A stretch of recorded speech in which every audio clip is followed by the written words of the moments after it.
Este vídeo puede parecer que no tiene mucho que ver con el canal, pero sí que es cierto que al final, cuando hablas de economía, hablas de una economía global. Y cuando hablas de economía global, pues pones en el saco la bolsa tradicional, materias primas, divisas y el mercado también de las criptomonedas. Entonces, ya sabéis que ahora mismo tenemos un conflicto entre Palestina e Israel.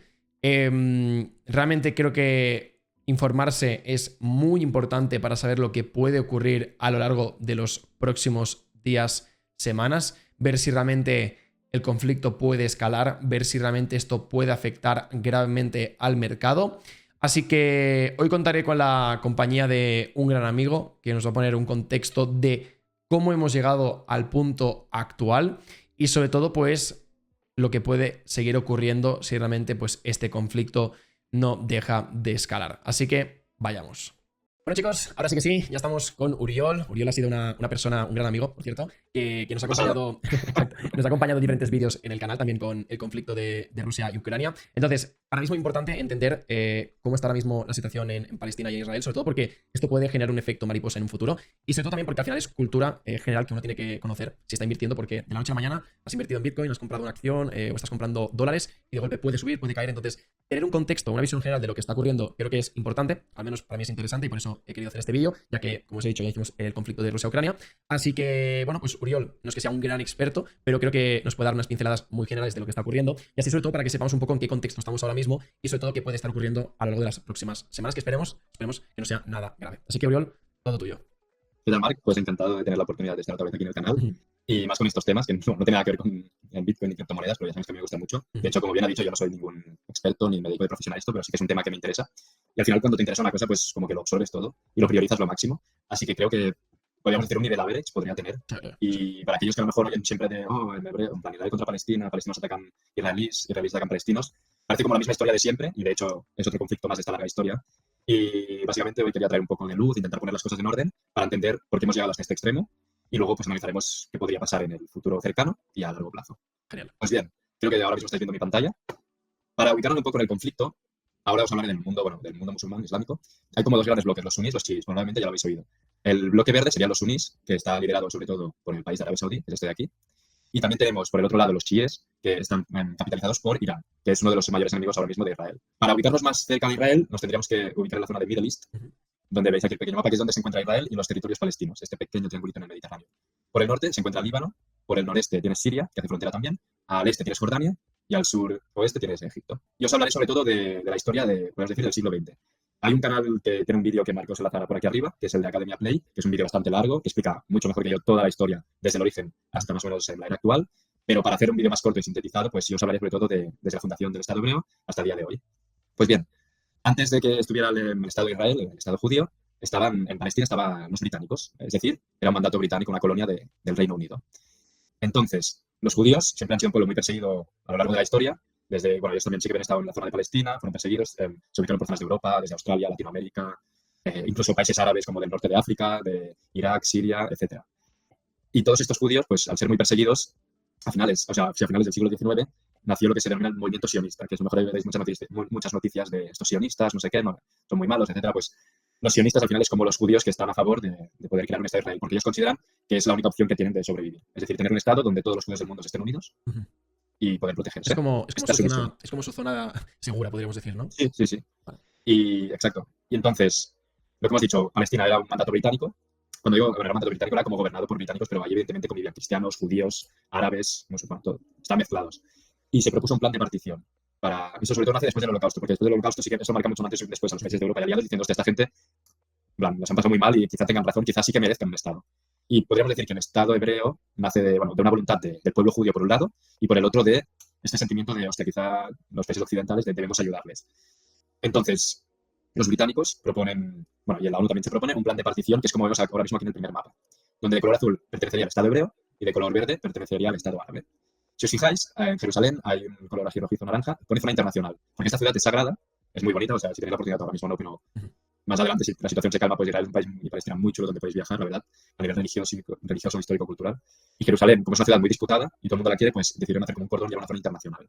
En el 47, la ONU pues, se aprueba el plan de partición que sale favorable el voto del sí, pero la mayoría de países árabes, si buscáis por internet, votaron que no. Es decir, aquí ya empieza a haber el conflicto, porque por mucho que se haya votado democráticamente en la ONU a favor de la creación de Estado de Israel, la mayoría de países árabes no lo apoyan.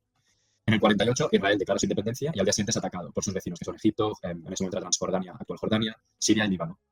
De esta guerra, Israel, como la mayoría, sale reforzada, porque ocupa, como os fijáis en el segundo mapa, más posiciones, desde el norte hasta el sur. Este mapa que veis ahora mismo es bastante parecido al que tenemos actualmente, donde los territorios palestinos los podríamos definir en dos, en Cisjordania, que se conoce en inglés como West Bank, y la Franja de Gaza. Si adelantamos más en la historia, no quiero tampoco entrar mucho en detalle, pero un hito importante para los israelíes es la Guerra de los 6 días, que en esta guerra empezó atacando a Israel, que es que este tercer mapa que veis ahora mismo, en donde ocupó la península del Sinaí de Egipto durante más de una década, también ocupó los altos del Golán de Siria, que actualmente siguen ocupados, y del Líbano también ocuparon una parte del sur, que luego ya se retiraron. También ocuparon los territorios palestinos de Cisjordania y Gaza, y esta guerra, para su historia es muy importante y duró muy poco, 6 días, como su nombre indica. Y de aquí me gustaría destacar, para hacer el contenido un poco más entretenido, hay una serie de Netflix que se llama El Espía, muy cortita, sobre un espía del Mossad, que es el Mossad sería como la CIA israelí, es decir, la inteligencia que actúa en el exterior. Pues hay no tengo que hacer spoiler, pero básicamente es un agente del Mossad que se infiltra en Siria para conseguir información. Y gracias al trabajo que hizo de inteligencia, es bastante real esta serie, pues consiguieron en gran medida ocupar los altos del Golán. Si seguimos avanzando en la historia de Israel, también encontramos la guerra del Yom Kippur, que es en el 73. Fue una guerra bastante importante porque Egipto y Siria se aliaron en secreto para atacar de manera desprevenida a Israel. Al principio Israel sufrió bastante, pero al final también acabó ganando la guerra. Si seguimos adelantando, encontramos los acuerdos del campo de David, del Camp David, en el que básicamente creo que si digo algo mal, por favor, dejadlo en los comentarios, porque ya os digo, tampoco soy experto, pero más o menos he ido pipeando diferentes lugares de información y creo que es así. Los acuerdos del campo de David creo que firman la paz con Egipto. Y entonces también, durante todo este periodo, que a lo mejor no aparecen guerras, siempre ha habido conflictos, o sea, a pequeña escala, pero siempre ha habido muertes por los dos lados, de israelíes y de palestinos, siempre ha habido. De hecho, había una época, de hecho, que no se puso de moda, pero era típico además de palestinos de secuestro de aviones israelíes. Y había un secuestro muy famoso, que hay una película que se llama, otra película de 7 días en Entebbe, en donde aparece el hermano del primer ministro, el Jonathan Netanyahu, que en aquel momento era un militar de una fuerza de élite y es el que lidera la expedición del comando de rescate. Y bueno, estas películas, personalmente me gustan, pero creo que también ayudan a entender un poco el conflicto. Sí. O sea, yo creo que es importante las películas estas porque a veces hay tanta información y como que cuesta imaginarse todo, y una película es como una representación de al final todo lo que ocurrió, ¿no? Y sí, pues ayudan a poner un poquito en contexto toda esa información siempre. 100%. No, es una manera también como de entretenerte, es decir, no están leyendo libros de historia, a lo mejor hay gente que no le gusta nada, yo tampoco lo hago, pero es una manera de entretenerte y de, conocer un poco de hechos. Evidentemente, pues hay una dirección, la gente tiene unos pensamientos, una ideología, así que a lo mejor puede tergiversar un poco la historia, pero en general, para entender los hechos, yo creo que son buenas películas las que os estoy mencionando. Si avanzamos más adelante, vemos aquí que pone la primera guerra del Líbano, en el 82. Había una guerra civil en el Líbano, en el norte de Israel, entre cristianos y musulmanes, y entonces los cristianos eran apoyados por los israelíes y los musulmanes por los palestinos. Porque entre todo este conflicto que os he mencionado, los palestinos han tenido como que emigrar de su tierra en diferentes campos, países, etc. Y en el Líbano, por ejemplo, se concentraban muchos. Y todo esto también genera un caldo de cultivo. Y bueno, es una guerra en el Líbano, que también aquí otra película, una de mis favoritas, yo creo, que es de dibujos animados, pero no es para niños, es para adultos, que se llama Balscom Bashir, donde el director básicamente es el protagonista de la película, ya que hace una obra autobiográfica. Es como, no quiero hacer spoiler, es muy dura la parte final, pero es como un viaje de introspección, porque él fue un militar, ya que como, no sé si lo sabéis, pero en Israel, cuando tocabas la secundaria o el bachillerato, los 17, 18 años, tanto mujeres como hombres tienen que hacer el servicio militar. Las mujeres son 2 años y los hombres unos 3. Y en ese momento tú no puedes ni trabajar ni estudiar en la universidad. O sea, es 100% todo tu tiempo de servicio militar. Luego, cuando acabas el servicio militar, pues puedes elegir si quieres estudiar, trabajar, seguir en el ejército. Y luego, creo que se quedan hasta los 45 años en la reserva. Eso significa que tú haces tu vida normal, pero en cualquier momento te puede llamar, como es ahora, que escuchamos noticias de llaman a reservistas y han conseguido reunir a 300.000. Pues son este tipo de personas. Son gente que no son militares de profesión, pero tienen conocimientos y han hecho el servicio militar. Estas personas, cada año, es bastante heavy, durante 2 o 3 semanas, tú haces tu vida normal. La que está hablando ahora, pues durante 2 o 3 semanas tiene que volver a Barcelona y hacer como un refresh de conceptos. Volver a entrenar, vuelves con tu unidad, etc. O sea, esta gente realmente está muy entrenada.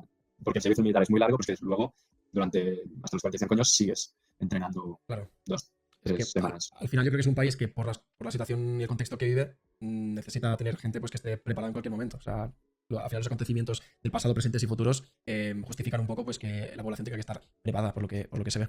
100%, sí, no lo has descrito mejor. Aparte, pensamos que es un país que la mayoría de gente ha ido viniendo en oleadas desde finales del siglo XX hasta el día de hoy, sobre todo en el siglo XX, han llegado en oleadas. Es decir, ha habido gente de Europa del Este, sobre todo cuando cayó la URSS. Por eso es impactante que cuando vas a Israel puedes ver muchos carteles en ruso y hay mucha gente que habla ruso porque sus padres o abuelos fueron inmigrantes. y es el idioma que hablan en casa. Ujú. Eso es lo que has dicho. O sea, al final es un pueblo que se construye a base de inmigración. Es pequeño, ahora mismo habitan 10 millones de habitantes y es por eso solamente que el servicio militar es obligatorio. Y su historia está marcada por guerra y conflicto desde el minuto uno que se creó el Estado de Israel. Ujú. Si seguimos avanzando en la historia, remarcaría pues la primera y la segunda intifada.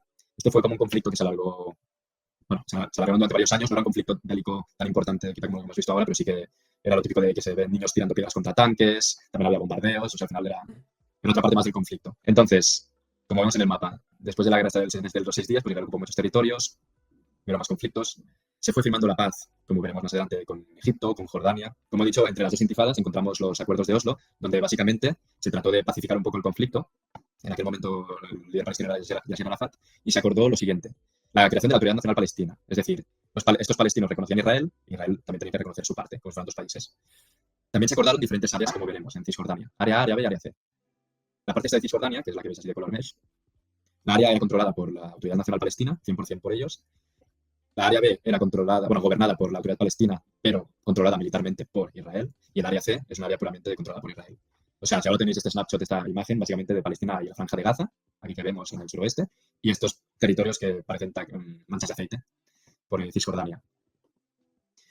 Entonces, si seguimos avanzando aquí en la cronología, Israel ocupó la actual Franja de Gaza, que vemos noticias, pues estuvo ocupando durante muchos años, pero se retiró en el 2005.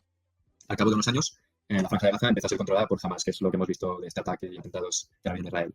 Hamas es un grupo islámico, no tiene nada que ver con la Autoridad Palestina, y eso es importante recalcarlo, porque hay como dos Palestinas, las de la Franja de Gaza, que he dicho, controlada ahora mismo por Hamas, que básicamente ellos pues no reconocen el Estado de Israel, lo quieren aniquilar y quieren recuperar como su Palestina y hacer como el mayor daño posible.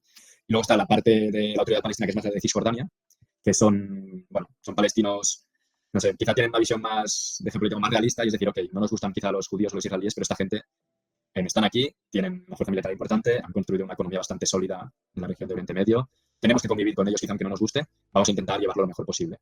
Entre Gaza y Cisjordania, entre Hamas y Autoridad Palestina, no se llevan nada bien. O sea, sí que ahora mismo, pues en estos momentos puntuales, se unen, se dan apoyo mutuo, tipo de moral, pero en general no se llevan bien. De hecho, en Gaza hubo algunos años que entre ellos también hubo conflicto interno.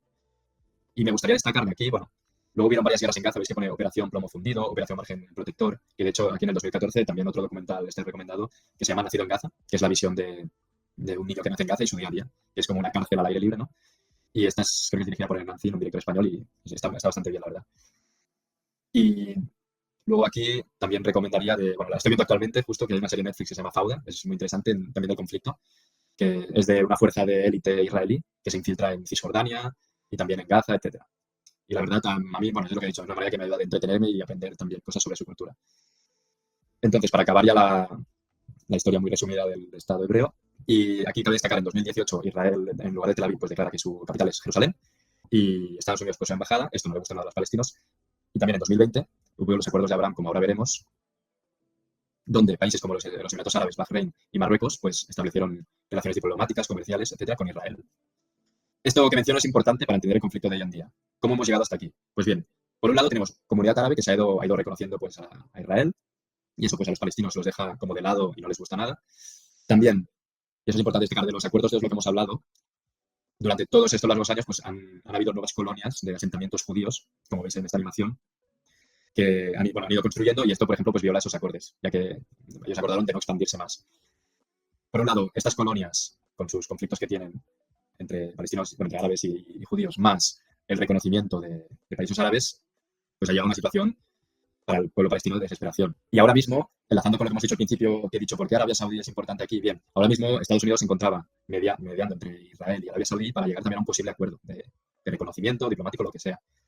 Claro, si Arabia Saudí, que es el líder suní, ¿no? Es como máxima potencia, reconoce a Israel, el pueblo palestino pues, lo tiene muy complicado para seguir adelante. Y yo creo que este sería un poco el resumen de la historia más moderna hasta el día de hoy. Vale, Uri, pues muy interesante. Yo creo que al final en 20 minutos hayas podido hacer un resumen de todo lo que ha ocurrido, tiene bastante mérito y sobre todo el contexto con estos mapas. Yo tengo unas preguntas ya más enfocadas a lo que puede ser movimiento en el mercado, volatilidad, economía y tal. Pero primero quiero preguntarte brevemente si este conflicto puede escalar. Es decir, ¿hay más países que se puedan unir forzadamente a este conflicto? Preguntas difíciles. A ver, para un poco resumir lo que hemos visto este fin de semana, que había muchas imágenes, que si la fiesta, muertos, etcétera. Básicamente lo que ha hecho Hamas, solo desde la Franja de Gaza, es atacar Israel. Pero esta vez ha sido muy especial porque ha penetrado en territorio israelí. Es decir, no solo ha lanzado cohetes, sino que también ha penetrado a través de motos, picar, han roto una verja que tienen militarizada. Y claro, eso para Israel ha sido una humillación, porque en teoría tienen de los mejores ejércitos de inteligencia, que no lo han visto venir. Y bueno, al margen de las imágenes que nosotros tampoco queremos entrar en el morbo ni si estás a favor o en contra, simplemente intentar exponer los hechos tal como han sucedido. Ahora mismo la situación actual es, bueno, al lado de la Franja de Gaza, creo que hay 300.000 militares de la reserva rodeando a Israel. Se espera seguramente que haya bueno, ¿cómo puede escalar el conflicto? Respondiendo a tu pregunta, pues se espera que haya un ataque terrestre. Por ahora Israel lo que hace es bombardear. También han cortado la luz y cualquier ayuda externa, así que Gaza están sufriendo bastante también. Les queda esta unión con Egipto, que es el Rafah, este paso. No sé cómo avanzará la situación aquí, pero no tiene buena pinta. Hamas, por otro lado, también tiene rehenes. Los rehenes, las imágenes seguras para ellos son muy importantes porque por un lado es una moneda de cambio, es decir, yo te doy un israelí y tú me das 100 palestinos que están en la cárcel, es una moneda de cambio. Y también por el tema de escudos, es decir, si hay 100, 150, porque aparte de americanos, no sé si también hay 2 españoles del País Vasco, etcétera, pues si hay rehenes, Israel tampoco puede hacerlo, pero quedaría muy mal para los suyos bombardear aún más masivamente, ¿no?, de lo que está haciendo. Así que es una situación complicada porque Israel promete venganza, pero por un lado, si se excede, puede perder todos los acuerdos diplomáticos que ha conseguido hasta ahora y comerciales. Y por otro lado, bueno, si se excede, pues puede provocar un genocidio. Es difícil, la verdad. Tanto tú como yo no hemos vivido, o sea, no hemos ni nacido allí, ni hemos vivido las dos partes. Yo he intentado ponerme la piel de las dos partes y creo que seguramente si tú y yo hubiéramos nacido en Tel Aviv, estaríamos muy, muy rabiosos por los vídeos de la fiesta y todo, y estaríamos quizá allí en la reserva, preparado para recibir órdenes. Y al revés, si tú y yo hubiéramos nacido en Gaza, sin conocer otro lugar, seguramente, pues, no sé si seríamos de los de Hamas o quizá estaríamos apoyando este tipo de acciones. Sí, es que al final, a ver, no tienen ninguna escapatoria, es decir, es donde han nacido, por fortuna, por desgracia, no escogemos donde uno quiere vivir a veces y es complicado, es una situación muy complicada. Pero al final, este vídeo, sobre todo, es importante que lo tengáis en cuenta porque a lo mejor no pasa nada, pero esperemos que no pase nada, obviamente, pero para que veáis que realmente conflictos, simplemente geopolíticos a veces, pueden llegar a escalar hasta un punto donde puede afectar a la economía global. Entonces, ¿por qué puede generar escasez? Porque se pueden cerrar las fronteras, porque puede subir el petróleo, porque pues, canales donde pasan toneladas de materias primas pues, se quedan bloqueados. Así que yo creo que la última pregunta, vale, obviamente Uri tampoco se puede mojar mucho, no es un experto en ello, pero ha hecho un gran esfuerzo para intentar aportarnos todo este conocimiento. ¿Realmente crees, Uri, a lo mejor este conflicto no en concreto, pero en general este tipo de conflictos con estas características suelen tener pues un efecto mariposa? Es decir, que esto que está sucediendo pues puede verse afectado, por ejemplo, a Europa, en algunos casos a nivel pues de materias, de precios, bolsa, de alguna forma. Sí, sin duda. Por ejemplo, bueno, una cosa que me había olvidado antes es, por ejemplo, de si puede escalar el conflicto. Podría escalar en el norte, que hay milicias de Hezbollah que son chiitas pro-iranianas, que también están atacando, o por el lado de Israel, por el lado de Siria, que también hay milicias, seguramente financiadas por Irán, pues que puedan atacar a Israel. Es decir, que Israel tenga como muchos frentes a la vez. Eso es más a nivel interno. Por el momento, Estados Unidos ya ha enviado un portaaviones, creo, y eso, claro, si alguien por desgracia luego ataca el portaaviones, pues podría escalar el conflicto. Yo creo que lo ha hecho un poco como medida disuasoria. Ha dicho que era para llevar armas, pero yo creo que ha sido como medida disuasoria para que Irán o otros países no se metan en el conflicto. Así que a nivel bélico, que escale, no lo veo mucho.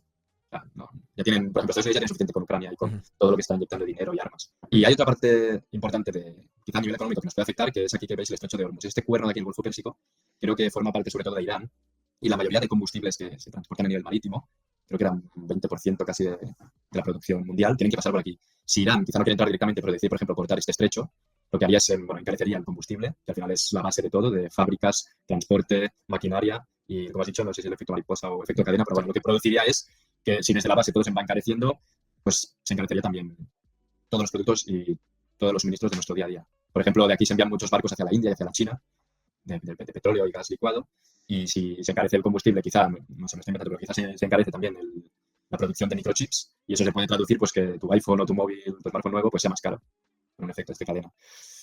Militarmente no creo que escale, sí que estamos a la expectativa, porque la verdad es que esta guerra, o sea, esto ya ha sido, o sea, ya declarado como guerra, no es otra operación antiterrorista, o si nos decir, es guerra importante, y yo creo que sí, también nos va a afectar. Quizá no lo veremos tan drástico como en el caso de Rusia, no lo sé, pero tenemos que estar a la espera de los acontecimientos. Ok, pues, Uriol, muchísimas gracias por todo lo que nos has comentado, todo el valor que has compartido. Yo, antes de hacer esta llamada, Uri, me has hablado durante casi una hora y media de todo el conflicto, pero porque, al menos para mí es importante. O sea, yo necesito saber un poco lo que está ocurriendo para no quedar como un bobo y al día siguiente mirar el gráfico y decir qué ha pasado, ¿no? Entonces, yo creo que son vídeos que uno tiene que ver, ya sea la parte que más te interese, ponerlo por dos o informarte con diferentes vídeos que hay por internet ahora mismo. Así que, nada, Uri, una vez más, muchísimas gracias. Lo que te voy a decir va a quedar un poco raro, pero espero no verte más en el canal, sobre todo porque eso significa que a lo mejor no hay ningún conflicto bélico más que pueda afectar el mercado. ¿Vale? Quizá nos vemos no lo sé, en Taiwán contra China o algo así. Bueno, ojo, ya veremos porque el mundo está muy loco y no, Taiwán, China, no sé, yo creo que China Por ejemplo, en el conflicto de Rusia-Ucrania, pues se lo mira de, bueno, como de lejos, quiero decir, no condena a Rusia, porque también es un poco su vara de medir, de a ver cómo responde el mundo ante Rusia. Pues si yo hago lo mismo con Taiwán, quizá, ¿eh? Veremos. Bueno, pues dicho, Uri, muchísimas gracias. Gracias por aparecer en el canal una vez más. Y nada, nos vemos. Esperamos que os haya gustado este vídeo. A ti. Bye, bye. Chao, Chao. chao, chao.